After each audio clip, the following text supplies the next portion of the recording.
જગદીશભાઈ મહેતા ઉપર ધડાધડ એફઆઈઆર ઉપર એફઆઈઆર ઉપર એફઆઈઆર ચાલુ થઈ ગઈ. એક બાજુ પટ્ટા વાળી હાલે છે, પટ્ટા ઉતારી લેવાની વાત છે, એક બાજુ પટ્ટા મારવાની વાત છે. આ બધાની વચ્ચે મારે તમને બે શબ્દો કહેવા છે, પણ એ પહેલા હું મારી તબિયતના સમાચાર આપી દઉં. ધીમે ધીમે સારું થતું આવે છે, ઘણું સારું થઈ ગયું છે. હમણાં સુધી હું બિલકુલ મેડિકલ રેસ્ટ ઉપર એટલે કે આરામ ઉપર હતો, એટલે લગભગ ઘણી બધી ઘટનાઓમાં હું કંઈ બોલ્યો નથી કે મેં કંઈ લખ્યું નથી. શરૂઆત કરવી છે જગદીશભાઈ મહેતાના ઉપર થયેલી એફઆઈઆરના વિષયથી. દોસ્તો, ગુજરાતમાં હમણાં જે બે ઘટનાઓ બની, એ બંને ઘટનાઓને એકબીજા સાથે લેવા દેવા છે. જનતાએ બહુ ગંભીરતાથી જાણવું ખૂબ જરૂરી છે. એક ઘટના કે જગદીશભાઈ ઉપર ફટાફટ એફઆઈઆરો થઈ ગઈ. એક ઘટના કે જિગ્નેશ મેવાણીએ ત્યાં દારૂ અને ડ્રગ્સના વિરુદ્ધમાં જે કંઈ પણ ચર્ચા કરી, એને લઈને ગુજરાતની ભાજપની આખી ટોળકી અને ભાજપના આખા ગૃહમંત્રી બંને લોકો જે છે એ જિગ્નેશ મેવાણી ઉપર રીતસરના તૂટી પડ્યા. આ બંને ઘટનાને એકબીજા સાથે એવી રીતે લેવા દેવા છે કે ગુજરાતમાં છેલ્લા 30 વર્ષથી ભાજપની સરકાર એ પોલીસના ડરની પાછળથી ચાલે છે. એટલે કે આમ જનતા ભાજપથી નારાજ તો ખૂબ છે, અનેક જગ્યાએ જનતાને તકલીફ પડી રહી છે, પણ જનતા નથી બોલતી. એનું એકમાત્ર કારણ છે કે લોકોને પોલીસથી ડરાવીને રાખ્યા છે. અને ખાલી જનતાને જ પોલીસથી ડરાવીને રાખ્યા છે એવું નથી, પોલીસને પોલીસથી ડરાવેલા છે. પીઆઈ હોય, કોન્સ્ટેબલ, એએસઆઈ, હેડ કોન્સ્ટેબલ, આ બધાને ભાજપની સરકારે ડરાવ્યા છે કે તમે જો ભાજપની સરકાર કહેશે એમ નહીં કરો તો બદલી થઈ જશે, સસ્પેન્ડ થઈ જશે, તમને આમ કરી નાખશું, તેમ કરી નાખશું. એટલે કુલ મળીને આખા ગુજરાતમાં ડરનું સામ્રાજ્ય છે. ભાજપની સત્તા નથી, ડરની સત્તા છે. હજારો લોકોએ બોલવું છે, અવાજ ઉઠાવવો છે, અને એટલો બધો ગુસ્સો છે કે ક્યારેક તો મારી લેવાનું મન હજારો લોકોને થતું હશે. ખરાબ રોડ રસ્તા ઉપર જ્યારે વાહનો લઈને પબ્લિક નીકળે ત્યારે મનમાં તો એટલો બધો ગુસ્સો આવતો હશે કે એકાદો ભાજપ વાળો અથવા કોઈ એવો રોડ વિભાગનો કોઈ ભ્રષ્ટાચારી સાહેબ મળી જાય તો મારીને ભૂત કરી દેવો, એવો અનેક લોકોને વિચાર આવતો હશે, પણ ડરના કારણે નથી બોલી શકતા.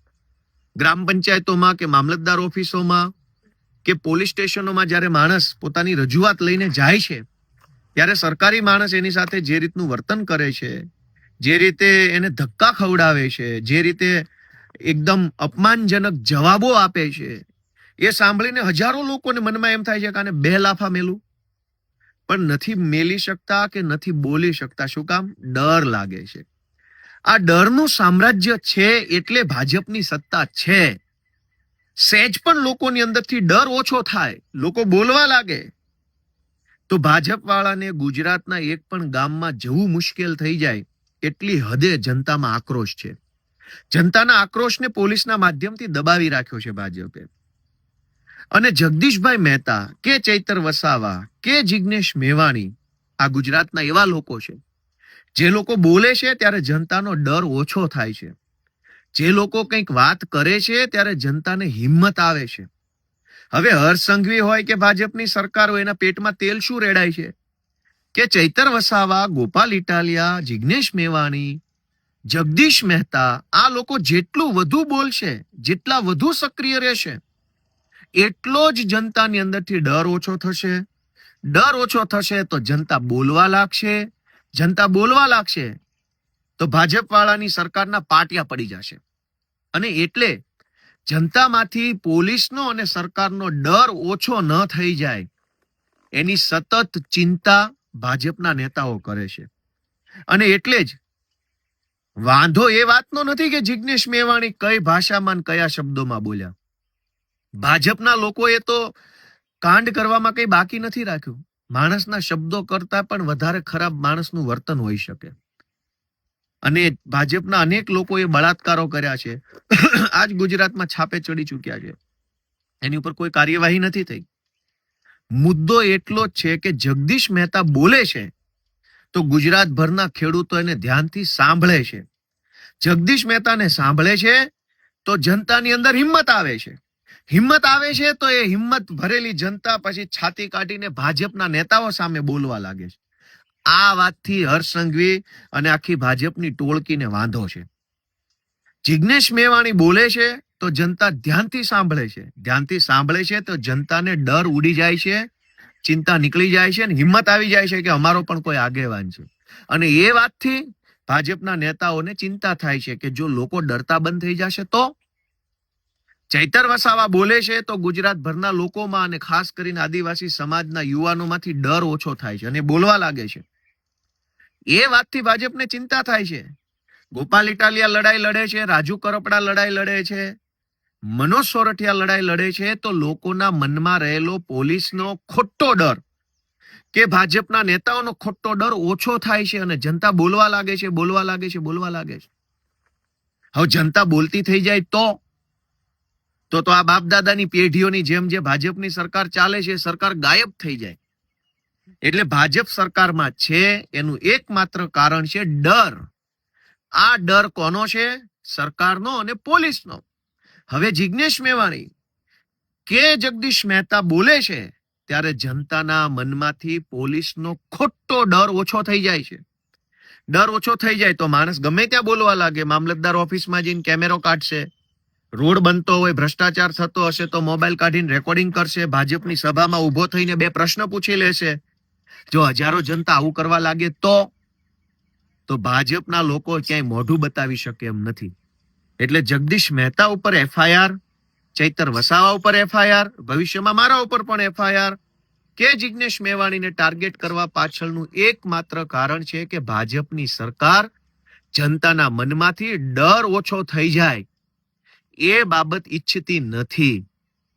પણ મારી બધા જ ગુજરાતના લોકોને 2 હાથ જોડીને વિનંતી છે કે બોલાય એટલું બોલો, જેટલું બોલાય એટલું બોલો. સંવિધાનની મર્યાદામાં રહીને જે બોલાય તે બોલો.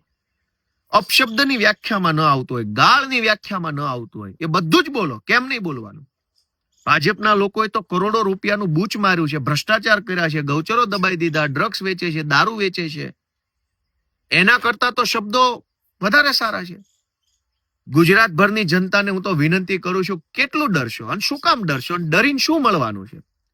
બહુ ડરવાથી શું મળશે? ડરનો જાજુ ડરો તો જાજો ડર મળે. એક વખત કાળજી મજબૂત કરીને બોલો જા થાઈ કરી લેજે, નથી ડરતો તારાથી, તો શું કરી લેશે સરકાર? હજારો કરોડો લોકો તો કશું જ ખોટું કામ જીવનમાં કરતા નથી. કરોડો લોકો મજૂરી કરે છે, શ્રમ કરે છે, આ જાત મહેનતથી જિંદગી જીવે છે. તો પછી ભાજપથી કે ખોટી રીતે પોલીસથી ડરવાની ક્યાં જરૂર છે? છતાંય લોકોને ડરાવવામાં આવે છે કે તમે બોલશો તો આમ થઈ જશે. હું હજારો યુવાનોને વિનંતી કરું છું, ડર છોડી દો, બોલવા લાગો. સરદાર પટેલ, પૂજ્ય ગાંધી બાપુ, ભગતસિંહ, આ બધા મહાપુરુષો જયારે આપણા દેશમાં હતા ત્યારે એમણે પણ આ જ કામ કરેલું. લોકોના મનમાંથી અંગ્રેજોનો ડર કાઢવાનું કામ કરેલું. કેમ કે અંગ્રેજો કરતા ભારત દેશના લોકોની સંખ્યા વધુ હતી. અંગ્રેજો તો કઈ 2-5 હજાર અંગ્રેજો નતા આખા ભારત દેશમાં. ભારત દેશની વસ્તી તો એ જમાનામાં 10-12 કરોડ લોકોની હતી. 10-12 કરોડ લોકો ઉપર 2-5 હજાર લોકોનું શાસન હતું. કોઈ અંગ્રેજો કઈ 5-10 લાખની સંખ્યામાં અંગ્રેજો નહોતા ભારતમાં. બહુ જૂજ સંખ્યામાં અંગ્રેજો હતા. પણ અંગ્રેજોએ ડર એવો ફેલાયો હતો કે તમે કંઈક કરશો તો અંગ્રેજ આમ કરી નાખશે, તમે કંઈક કરશો તો અંગ્રેજ આમ કરી નાખશે.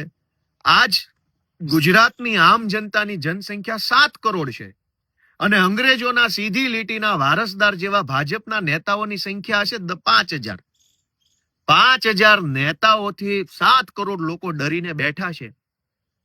તો હું તમારો આત્મા જગાડવા આવ્યો છું, તમને વિનંતી કરવા આવ્યો છું કે લલકાર ફેંકો, થાઈ કરી લેજે. શું કરી લઈશ તું મારું? ડર છોડો, કાઢો મોબાઈલ ને ઉતારો વિડીયો. જ્યાં જાઓ, જ્યાં ખોટું થાય ત્યાં વિડીયો ઉતારો. કેટલા લોકોને પકડશે, કેટલાને જેલમાં નાખશે, કેટલાને ફાંસીએ ચડાવશે? કોઈ આપણે કઈ ખોટું કામ નથી કરતા. જગદીશ મહેતા ઉપર ધડાધડ FIR થવા લાગી.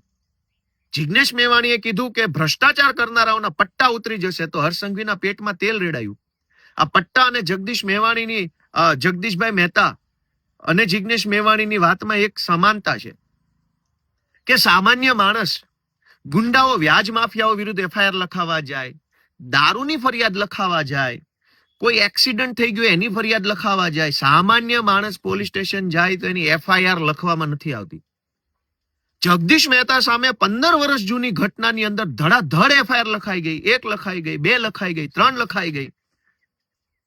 અમેરિકાની પોલીસ કરતા પણ ઝડપથી આપણી પોલીસે કામ કરી બતાવ્યું. તો સત્તાની આ હદે ચાપલુસી કરનાર વ્યક્તિના પટ્ટા તો ઉતરવા જ જોઈએ. એમાં શું વાંધો છે? સામાન્ય માણસ વ્યાજ માફિયા વિરુદ્ધ કે ગામના માથાભારે માણસ વિરુદ્ધ કે ખનીજ માફિયા વિરુદ્ધ એફઆઈઆર નથી કરાવી શકતો. પોલીસ ઉલટાની સામી ફરિયાદો કરે છે. એક ગરીબ માણસની સાચી ફરિયાદ નથી લખાતી, પણ એક સાચા માણસ ઉપર ખોટી ફરિયાદ લખી લેનાર ભ્રષ્ટ અને દલાલ અધિકારીના પટ્ટા કેમ ન ઉતરવા જોઈએ? અને જિજ્ઞેશ મેવાણી એ તો કહે છે કે આવા જે ચાપલુસો છે, કેમ કે પટ્ટો, ઘણા મિત્રો એવું કીધું કે આ પટ્ટો મહેનતથી મળ્યો છે. દરેક વસ્તુ દુનિયામાં મિત્રો મહેનતથી જ મળે. ધારાસભ્ય મહેનતથી બની શકાય, પોલીસે મહેનતથી બની શકાય, ડ્રાઈવરે મહેનતથી બની શકાય, વેપારી, બધી જ વસ્તુ મહેનતથી થાય છે. કશું જ મફત નથી થવાનું. પણ મહેનતથી મેળવેલો પટ્ટો છે ને કમરે પહેરવા માટે આપ્યો છે, ગળામાં ટોમીની જેમ પહેરવા નથી આપ્યો. જેણે પટ્ટો ગળામાં પહેરી લીધો છે ટોમી બની ગયા છે ભાજપના, એના પટ્ટા ઉતારી લેવાના છે. કમરનો પટ્ટો કમરે પહેરો, ટાઈટ ઉભા રહો, ટટ્ટાર ઉભા રહો, કરોડરજ્જુ ઉપર ઉભા રહો, છાતી કાઢીને ઉભા રહો, સિંઘમની જેમ કામ કરો તો સેલ્યુટ છે અમારી. પણ કમરના પટ્ટા કાઢીને ટોમીની જેમ ગળામાં પહેરી લીધા હોય ને પટ્ટા બીજો છેડો હરસંઘવીના હાથમાં આપ્યો હોય તો પટ્ટા ઉતરશે. એમાં કઈ ખોટું નથી. ગરીબ માણસ આજે દારૂડિયાઓની વિરુદ્ધમાં એફઆઈઆર નથી લખાવી શકતો, અને જગદીશ મહેતા ઉપર 1 એફઆઈઆર, 2 એફઆઈઆર, 5 એફઆઈઆર ફટાફટ. તો કમરનો પટ્ટો ગળા ઉપર પહેર્યો હોય ને ટોમી થઈ ગયા હોય ત્યારે જ આવી એફઆઈઆરો લખાય. અને જે ટોમી બની ગયા એના પટ્ટા તો ઉતારવાના છે. કેમ નથી ઉતારવાના? અને જેને ઈમાનદાર છે, જેને કમરનો પટ્ટો કમર ઉપર પહેર્યો છે, એને સેલ્યુટ છે, કડક સેલ્યુટ. કોઈ ટેન્શન નથી. જગદીશભાઈ જેવા અનેક એવા માણસો છે જેને દબાવવાની કોશિશ થઈ રહી. શું કામ? કે જગદીશભાઈ બોલે, ચૈતર વસાવા બોલે, ગોપાલ ઇટાલિયા બોલે તો જનતા જાગૃત થાય. જાગૃત થાય તો ગળામાં જેને પટ્ટા પહેર્યા છે ટોમીને તકલીફ થાય ને ટોમીના બોસને તકલીફ થાય. કેમ કે એક ટોમી છે જેને ગળામાં પટ્ટો પહેરી લીધો છે, અને એક ટોમીનો શેઠ છે. ટોમી જાઓ ગોપાલ ઇટાલિયન જેલમાં પૂર દે, ટોમી રાજુ કરપડા ઉપર એફઆઈઆર કરી દો, ટોમી જગદીશ મહેતાને જેલમાં પૂરી દો. તો તમામ ટોમીને વિનંતી છે કે કમરના પટ્ટા ગળે પહેર્યા છે ને એનું 2 પરિણામ આવશે. યા તો આ પટ્ટો તમારું ગળું દબાઈ દેશે, કેમ કે જેના હાથમાં આ પટ્ટો તમે સોંપ્યો છે ને ગળામાં પહેરેલો, એ કોઈ સારા માણસો નથી. અનેક ભૂતકાળમાં અધિકારીઓના ભોગ લઈને બેઠેલા ચોર લોકો છે. અને બીજું એ પણ પરિણામ આવી શકે કે તમારો પટ્ટો તમારા ગળામાં છે પણ કાલે સરકાર બદલાઈ જશે તો આ પટ્ટો ક્યાં લાગશે ને ક્યાં નહીં લાગે એની કેમ ખબર પડશે? એટલે જે ચોર છે, જે ભ્રષ્ટ છે, જે ગુજરાતને લૂંટે છે, જેને કમરમાં પહેરવાના પટ્ટા ગળામાં પહેર્યા છે, ટોમી થઈ ગયા છે, એના પટ્ટા ઉતારવાના જ છે. જગદીશ મહેતા જેવા નિષ્ઠાવાન માણસો, જિજ્ઞેશભાઈ જેવા, ભલે દારૂ ડ્રગ્સનો મુદ્દો ઉઠાવ્યો છે તો એ ગુજરાતની જનતા માટેનો મુદ્દો છે. ચૈતરભાઈ ઉપર 307 કોણ લગાવી દે છે? કમરે પટ્ટે પહેરેલો માણસ કે ગળે પટ્ટે પહેરેલો માણસ? તો ગુજરાતની જનતાને 2 હાથ જોડીને વિનંતી કરું છું કે ગુજરાત બચાવવાની જવાબદારી જિજ્ઞેશ મેવાણી, ગોપાલ ઇટાલિયા, ચૈતર વસાવા કે જગદીશ મહેતાની 4 લોકોની નથી, આપણા સૌની છે. ડર છોડો, હિંમત કરો. ગાંધી, સરદાર, ભગતસિંહ જેવા મહાપુરુષોએ જેમ અંગ્રેજોની સામે કાર્યક્રમો કરી અને લોકોનો ડર ઉડાડવાનું કામ કર્યું, અને જે દિવસે ભારતના જનતાનો ડર ઉડ્યો, ડર છોડ્યો, ડર નીકળ્યો, ત્યાર પછી અંગ્રેજોએ ભારતમાંથી ભાગવું પડ્યું હતું. પહેલા તો મુઠ્ઠીભર અંગ્રેજોથી આખો દેશ ડરી ગયો હતો. આજ ગુજરાતની એ પરિસ્થિતિ છે. એ પરિસ્થિતિમાં કાળા અંગ્રેજોના ડરમાંથી મુક્ત કરાવવાનું બીડું 4-5 જુવાનિયાએ ઉપાડ્યું છે. અમને કાલ મને પકડીને જેલમાં પૂરી દેશે, કઈ વાંધો નહીં. હું તમને વિનંતી કરું છું ભાઈઓ કે ડર છોડો. શું કામ ડરો છો? મળી શું ગયું? 30 વર્ષથી જનતા ડરમાં જીવે છે. રોડ જોવો ગુજરાતના. 30 વર્ષથી એક સારો રોડ જે સરકાર નથી બનાવી શકી, એ સરકાર એમ ઈચ્છે છે કે રોડ ભલે ખરાબ હોય પણ બોલતા નહીં, બોલશો તો એફઆઈઆર થઈ જશે. શાળામાં ભલે શિક્ષક ન હોય પણ બોલતા નહીં, બોલશો તો એફઆઈઆર થઈ જશે. દવાખાનામાં ડોક્ટર નથી, બોલતા નહીં, બોલશો તો એફઆઈઆર થઈ જશે. બસો ટાઈમે આવતી નથી, બોલતા નહીં, બોલશો તો એફઆઈઆર થઈ જશે. માવઠું આવ્યું, સહાય નહીં મળે, બોલતા નહીં, બોલશો તો એફઆઈઆર થઈ જશે. દરેક જગ્યાએ પબ્લિકનું જીવન છે એ સાવ આમ એકદમ ખરાબ રીતે જીવવા આપણે મજબૂર બન્યા છીએ, છતાંય બોલવું નથી. કમસે કમ જેલમાં જશું તો વટથી તો જઈ શકશું. એફઆઈઆર થશે તો કહી શકશું કે ભાઈ સારા કામની એફઆઈઆર થઈ. રોડ સારા નહીં, દવાખાના નહીં, શાળા નહીં, બસ નહીં, પંચાયતમાં તલાટી નહીં, ઓફિસમાં મામલતદાર નહીં, પોલીસ સ્ટેશનમાં ફરિયાદ લખાય નહીં, ક્યાંય આપણું કઈ છે જ નહીં, તો હવે કઈ વાતનો ડર છે? દોસ્તો, ડર છોડો, હિંમત કરો. જ્યાં ખોટું થાય, જ્યાં કઈ ભાજપ વાળા દાદાગીરી કરે, મોબાઈલના કેમેરાથી વિડીયો ઉતારો. કેટલા લોકોને પકડશે, કેટલાને જેલમાં પૂરશે? મારો ખુલ્લો ટેકો જગદીશભાઈ મહેતાને છે. હું બીમાર હતો એટલે બોલ્યો નતો. જિગ્નેશભાઈને ટેકો છે. ગુજરાતની જનતાનો ડર ઓછો કરવા માટે જે યોદ્ધાઓ નીકળ્યા છે બધાને ગોપાલ ઇટાલિયાનો ખુલ્લેઆમ ટેકો છે. ગુજરાતની જનતાને ભાજપે પોલીસના માધ્યમથી ડરાવી છે. આ ડર ઉડી ન જાય એટલા માટે નવો ડર ફેલાવે છે.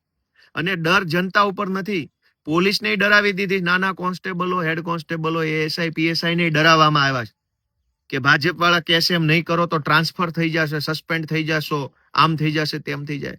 દોસ્તો, આ ડરનું સામ્રાજ્ય ખતમ કરવા માટેની મશાલ જગદીશ મહેતા, ચૈતર વસાવા, જિગ્નેશ મેવાણી, ગોપાલ ઇટાલિયા, રાજુ કરપડાએ મશાલ ઉઠાવી છે. આ મશાલનું અજવાળું વધે એના માટે તમારા સહયોગની જરૂર છે. જય જય ગરવી ગુજરાત.